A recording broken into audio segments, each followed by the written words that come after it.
Hey guys, you're watching Awesome Shade and today I'll be unboxing the Dragonwar Levianthan gaming mouse.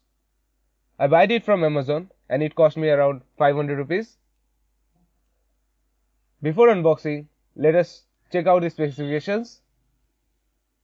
It has 3200 DPI sensor, 4 DPI changeable setting and 8 programmable keys.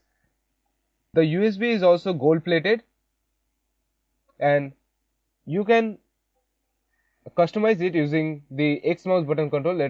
So let's begin. The first thing you feel when you open it is the mouse is quite big and is very sturdy.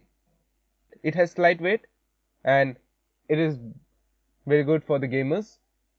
You can also see that the cable is not the usual type and you can see the gold plated USB connector.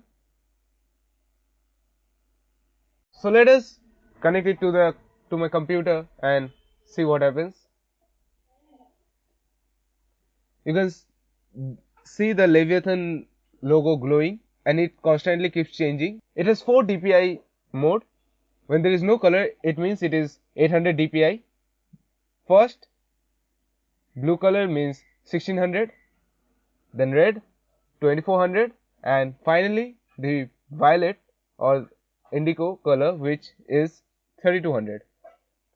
It also has the blue light sensor and it perfectly works on glass. You can see the cursor. So this is it. Stay tuned for the review and don't forget to subscribe my channel for more unboxing.